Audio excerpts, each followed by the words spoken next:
Hello friends, आज हम चरक चिकित्सा स्थान चैप्टर 3 ज्वर चिकित्सा पढ़ेंगे।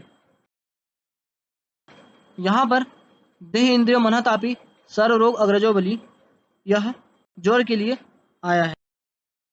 ज्वर के पर्याय हैं ज्वर, विकार, योग, व्याधि तथा आतंक। ज्वर की प्रकृति है शारीरिक मानसिक दोष, अर्थात शारीरिक दोष वात पित्त कफ तथा मानसिक दोष रजोतम। इस प्रकार ज्वर की प्रकृति 5 हुई। ज्वर को क्षय, तम ज्वर, पापमा, मृत्यु तथा यम के नाम से भी जाना जाता है। ज्वर की प्रकृति परिग्रह से होती है तथा निदान स्थान में रुद्रकोप से इसकी प्रवृत्ति यानी उत्पत्ति। ज्वर की प्रवृत्ति के संदर्भ में जन्म आदो निधने च तोम च चार अंतरेषु च, अर्थात कहा गया है कि जन्म के समय तथा मृत्यु के समय ज्वर सभी जीवों में अवश्य उत्पन्न होता है। ज्वर के प्रभाव हैं संताप, अरुचि, तृष्णा, अंग मर्दो, हृदय व्यथा। ज्वर के पूर्व रूप है नयने स्राव, जिह्मणम गौरवम, हानि बलवर्ण्यो, अर्थात बलवर्ण की हानि। ज्वर के अधिष्ठान है शरीर तथा ज्वर का प्रत्यात्म लक्षण है संताप, देह, मानस। ज्वर के भेद हैं विधि भेद से 5 युग्म आचार्य ने किए हैं। शारीरिक, मानसिक, सौम्य, आग्नेय, अंतर्वेग, बहिर्वेग, प्राकृत, व्यकृत, साध्य, असाध्य एवं दोषों के काल, बल तथा अबल के आधार पर 5 भेद किए हैं। वो 5 भेद हैं संतत, सतत, अन्यथुक, त्रितक तथा चतुर्थक। धातुओं के आधार पर 7 प्रकार के ज्वर हैं तथा कारण भेद से 8 प्रकार के ज्वर हैं। मानसिक ज्वर 2 भेद में बांटा जा सकता है। मनः ताप का लक्षण है व्यचित्त अर्तिग्लानि तथा मनः संताप का लक्षण है इंद्रियाणाम च विकृत।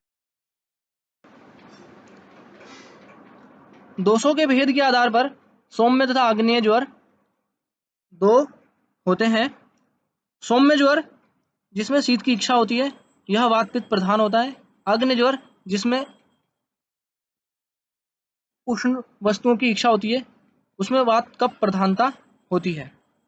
वायु योगवाही गुणों से युक्त होती है, योगवाह परम वायु। अंतर्वेग ज्वर के लक्षण है अंतर्दाधिक तृष्णा, प्रलाप, श्वसन, भ्रम। प्रलाप, श्वसन, भ्रम पच्यमान ज्वर का लक्षण भी है।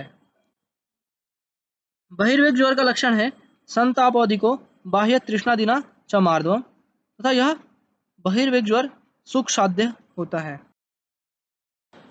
प्रकृत ज्वर वह होता है जो दोषों के प्रकोप काल में उत्पन्न होता है। वसंत ऋतु में कफ की वजह से उत्पन्न ज्वर प्राकृत कफ ज्वर तथा शरद ऋतु में पित्त की वजह से उत्पन्न ज्वर प्राकृत पित्त ज्वर कहलाते हैं तथा प्राविट ऋतु में उत्पन्न वातिक ज्वर कृच्छ साध्य होते हैं एवं अन्य वसंत और शरद ऋतु में अर्थात पित्त और कफ की वजह से उत्पन्न प्राकृत ज्वर सुख साध्य। ज्वर के साध्य लक्षण है बलवत् स्वल्प दोषेषु साध्य अनुपद्रव, अर्थात जिसमें उपद्रव ना हो, बलवान व्यक्ति में उत्पन्न हो तथा अल्प दोष युक्त हो। असाध्य लक्षण है हेतु भी बहुजात बहु भी बहु लक्षण ज्वर प्राणांत कृतस्य शीघ्र इंद्र नाशना केश सीमंत कृत ज्वर, जिसमें केश में सीमंत उत्पन्न हो जाए बहुत सारे लक्षणों से, बहुत सारे कारणों से तथा जो इंद्रियों को नष्ट करे शीघ्र, वह ज्वर प्राण नाशक होता है, असाध्य होता है। वातिक ज्वर 7 दिन में, पैतिक ज्वर 10 दिन में, कफत ज्वर 12 दिन में स्वयं नष्ट हो जाते हैं। संतत ज्वर में दोष रसवाही स्रोतों में अधिष्ठान बनाते हैं, गुरुवर रसवाही भी। संतत ज्वर निष्प्रतिनीक होता है, निष्प्रतिनीक अर्थात इसका कोई विरोधी नहीं होता है। काल दुष्ट प्रकृति तथा दोष संतत ज्वर में तुल्य होते हैं। संतत ज्वर को शुद्धशः भी कहा गया है। संतत ज्वर के 12 आश्रय हैं।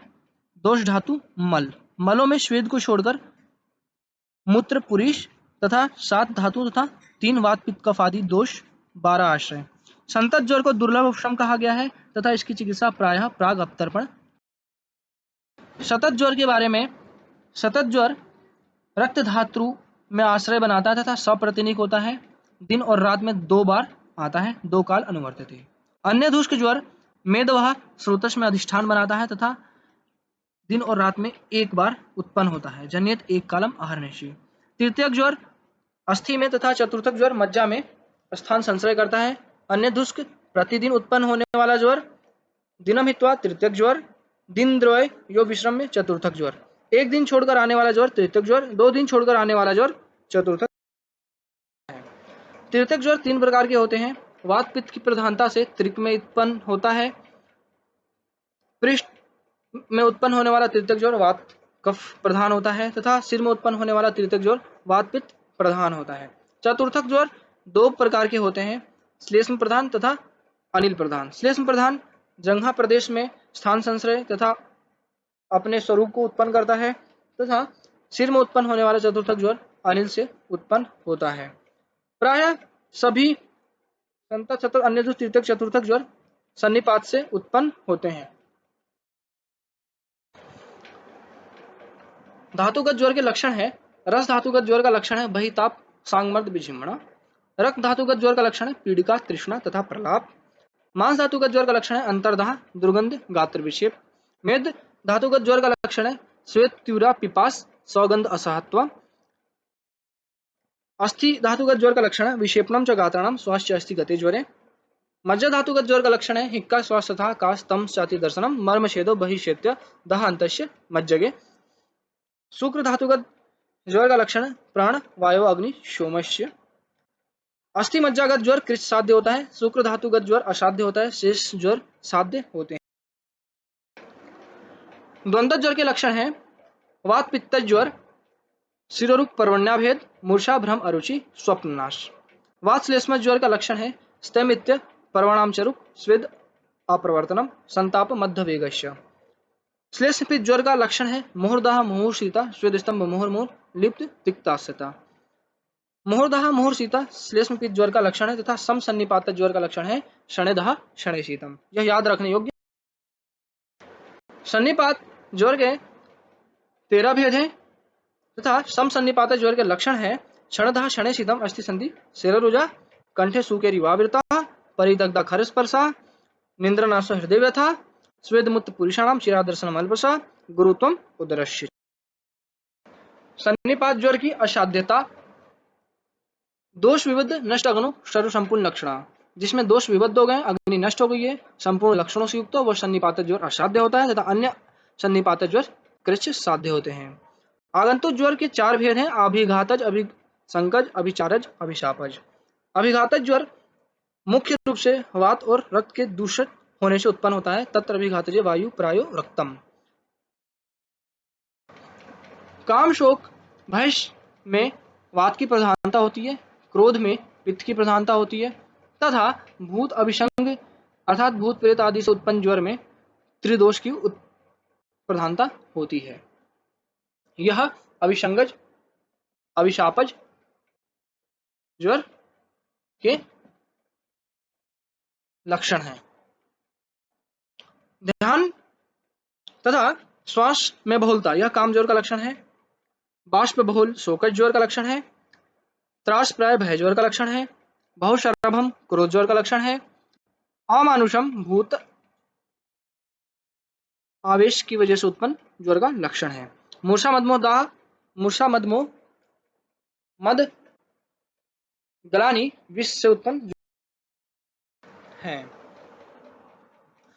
ज्वर में स्वेद न आने का कारण है स्रोतसो सन्निरोधात्वात् अर्थात स्रोत का बंद होना, स्वस्थानात् प्रच्युति अग्नि अर्थात अग्नि का अपने स्थान से दूसरे स्थान पर। आमा ज्वर के लक्षण है गुरुत्तम उदरस्य च, ज्वर अविसर्गी, दोषणाम अप्रवर्तनम, बहुमूत्रता, न च गलानी। पच्यमान ज्वर का लक्षण है प्रलापम, श्वसनम, भ्रम, मल प्रवृत्ति, उत्क्रेश। निराम ज्वर का लक्षण है लघुत्तम च गात्राणाम, दोष प्रवृत्ति, अष्टाव अर्थात आज दिन में जो ज्वर नष्ट हो जाता है वो निराम। नव ज्वर में कसाय रस का पान नहीं करना चाहिए तथा नव ज्वर में सदैव लंघनम एवं लंघन से चिकित्सा करनी चाहिए। लंघन कब तक करना चाहिए? जब तक प्राण में अविरोध उत्पन्न ना हो अर्थात प्राण यानी बल जब तक क्षीण ना हो, क्योंकि बल अधिष्ठानम आरोग्यम, क्योंकि बल के ऊपर ही आरोग्य। ज्वर में की चिकित्सा लंघनम स्वेदनम कालो यावागो बस्तिकता रसो पाचनाने विपक्वानाम दोषणाम तरुणम ज्वर है। यह अत्यंत महत्वपूर्ण है। यह ज्वर की चिकित्सा सूत्र है। ज्वर में पेय कैसा जल लेना चाहिए? वात कफ ज्वर में उष्ण जल, मध्य से उत्पन्न ज्वर तथा पित्त ज्वर में तिक्त द्रव द्वारा सिद्ध शीतल जल तथा षडंग पानीय का प्रयोग किया जा सकता है। षडंग पानीय पिपासा तथा ज्वर की शांति। यदि ज्वर में कफ की प्रधानता हो तो वमन कराया जा सकता है, परंतु यदि कफ की प्रधानता न हो तथा तरुण ज्वर में कराया जाता है तो हृदय रोग, श्वास अनाह तथा मोह की उत्पत्ति। वमन के पश्चात मंड पूर्व सुखोष्ण यवागु का पान कराना चाहिए। यवागु 6 दिन तक देना चाहिए तथा ऐसा यवागु देना चाहिए जो कि अग्नि का दीपन करे। यवागु किनको नहीं लेना चाहिए? मदात्य से पीड़ित, मध्यनित, ग्रीष्म, पित्त, कपाधिक ज्वर, ऊर्ध्वक रक्तपित्त से युक्त रोगी को। किस प्रकार के डाइट अर्थात भोजन ज्वरी को देना चाहिए? मुद्गयूष, जांगल रस से युक्त भोजन पदार्थ देना चाहिए तथा दंत धावन का निर्देश ज्वर में है। दंत धावन के लिए ऐसे रस युक्त लकड़ी का प्रयोग करना चाहिए जिससे जो रस मुख में है उससे विपरीत रस युक्त लकड़ी का प्रयोग दंत धावन के लिए करना चाहिए। इससे मुख में विषक्ता उत्पन्न होती है। यदि तरुण ज्वर में स्तंभन किया जाता है तो विषम ज्वर में परिवर्तित हो जाता है। इसीलिए कभी भी तरुण ज्वर में कषाय का पान नहीं करना चाहिए, कषाय रस का तथा कषाय में का पान नहीं करना चाहिए। 10 दिन के पश्चात कषाय का पान किया जा सकता है। यूष का प्रयोग 6 दिन के बाद 10 दिन तक किया जा सकता है। यदि रोगी को भूख लगता है तो यवागु पान के बाद लघु यूष दिया जा सकता है। घृत किस अवस्था में दी जानी चाहिए?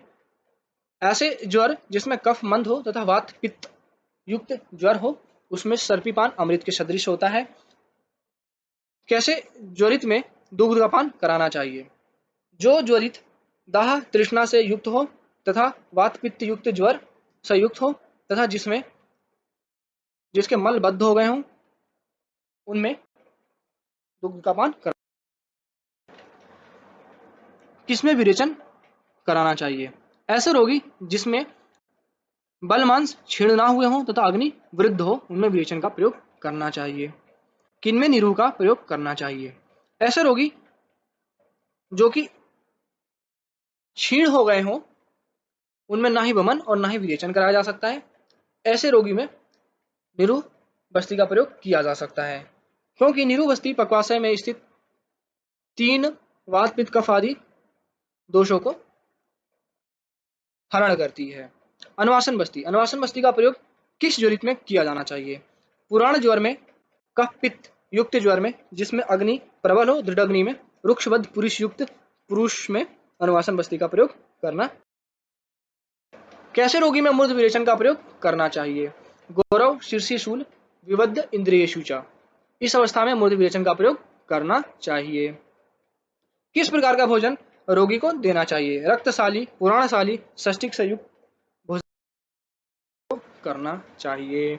किस प्रकार का यवागु ज्वरित में देना चाहिए? पिपली नागर से सिद्ध लाजपेय का प्रयोग किया जा सकता है।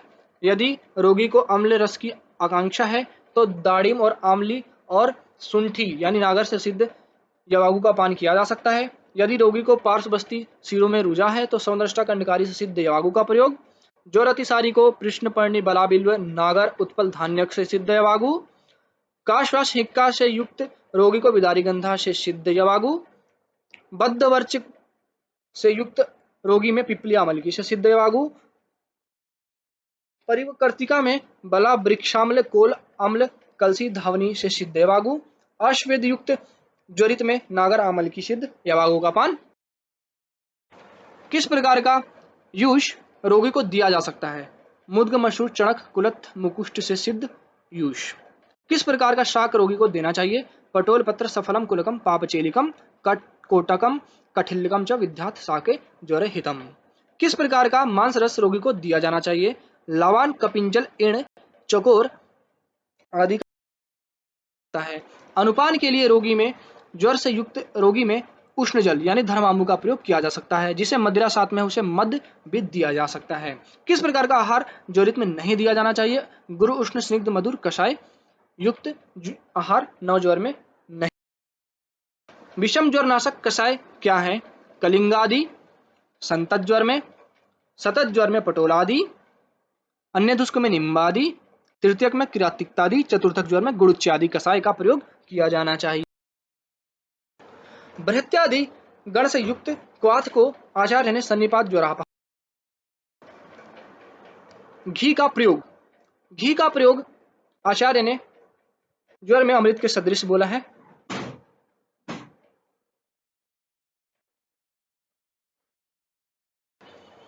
रुक्ष तेज रोगी में ज्वर उत्पन्न करता है तथा यह बाद में वात का प्रकोप भी करता है। इसलिए यदि स्नेह का पान किया जाता है तो रुक्षता तथा वात का शमन होता है। पिप्पल्यादि घृत के बारे में कहा है सदो जीर्ण ज्वरम अपहोति। वसादि घृत के बारे में कहा है जीर्ण।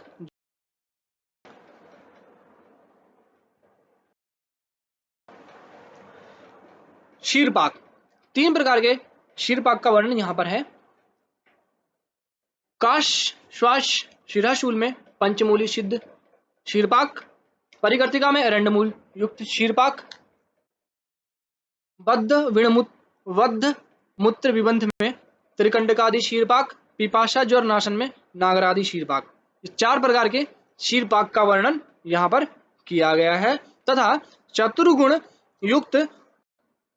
चतुर्गुण जल से सिद्ध दूध का पान का भी वर्णन किया गया है। इस प्रकार 5 शीरपाक का वर्णन यहां पर किया गया है।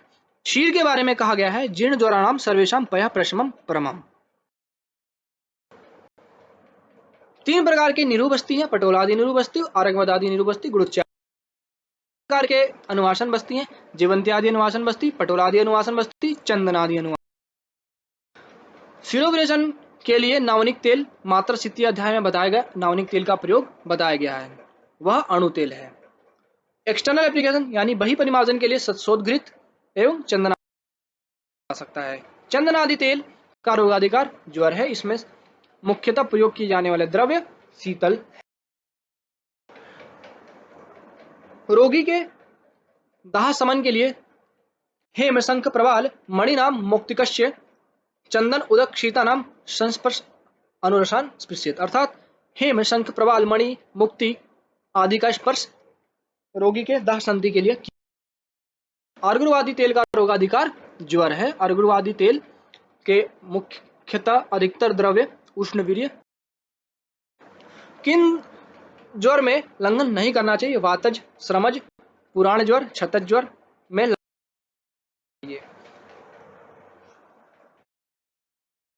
सन्निपात ज्वर की चिकित्सा सूत्र वर्धनेन एक दोषस्य क्षपणेन उच्छेदस्य वा कफस्थान अनुपूर्वी वा सन्निपात ज्वरम जयेत। कफस्थान अनुपूर्वी चिकित्सा सन्निपात ज्वर में किया जाना चाहिए।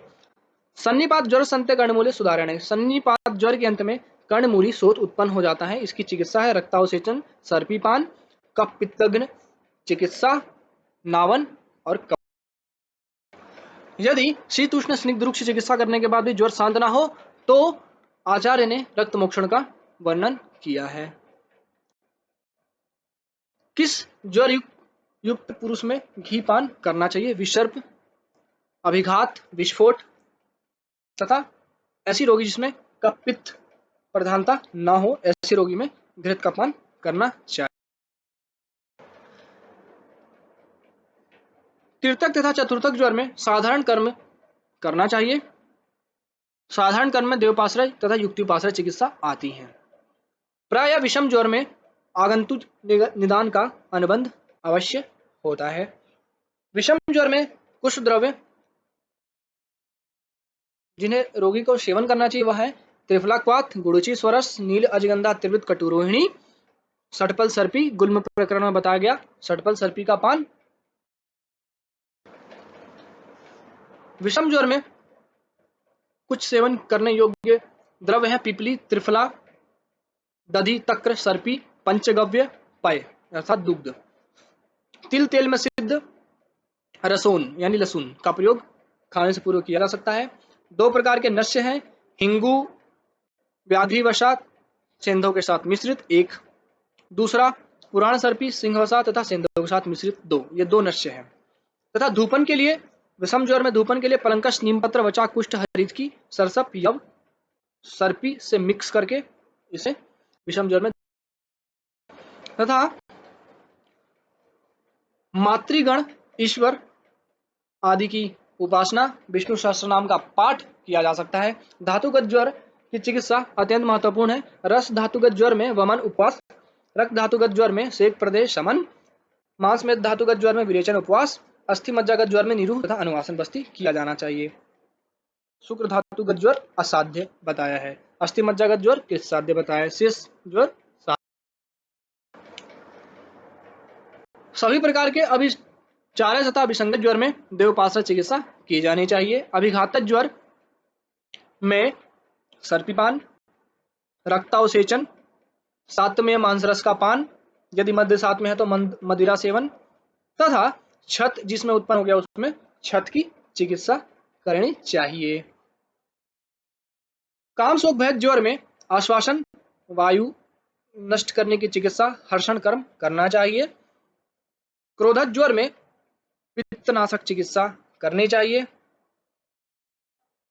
काम ज्वर में क्रोध उत्पन्न करना तथा क्रोध ज्वर में काम उत्पन्न करने से ये ज्वर उत्पन्न नष्ट हो जाते हैं। तथा भय शोकत ज्वर में क्रोध और काम उत्पन्न करने से भय शोकत ज्वर नष्ट हो जाता है। ज्वर जाने के लक्षण, स्विन्नांग वेपते अर्थात बहुत ज्यादा मात्रा में स्वेद निकलना, शरीर कांपना, दोष शब्दम च सकृत द्रवम स्रवती वेगवत अर्थात बहुत पतला मल बहुत वेग से दोष शब्द युक्त निकलना, ये ज्वर के जाने के लक्षण हैं। ज्वर मुक्त पुरुष के लक्षण, विगत कलम, संताप, अव्यथम, विमल इंद्रियम युक्तम, प्रकृति सत्वेन, अत्यंत महत्वपूर्ण है, यह याद करना आवश्यक है। किस प्रकार का भोजन ज्वरित को ज्वर मुक्त होने के बाद नहीं लेना चाहिए? विदाही गुरु असात में अन्नपान, विरुद्ध व्यायाम, वैवाहिक स्नान और संक्रमण। यदि ये सब किया जाता है तो ज्वर मुक्त पुरुष को दोबारा से ज्वर हो जाता है, इसे पुनरावर्तक ज्वर कहते हैं। पुनरावर्तक ज्वर की चिकित्सा है मृदु शोधन, यापन बस्ती, लघु यूष, अभ्यंग, उद्वर्तन, स्नान, धूपन, अंजन, तिक्त द्रवों द्वारा सिद्ध घृतपान। कसाय पान का वर्णन है। पुनरावर्तक ज्वर में वह कसाय है, किरा, तिक्त, तिक्त, मुष्ट, परपट, अमृता। ज्वर को आचार्य ने रोगराट कहा है क्योंकि ये सभी भूतों को अंत के समय में उत्पन्न होती है तथा अत्यंत दारुण होता है, इसलिए इसे रोगराट कहा गया है। Thank you for watching video. Thanks.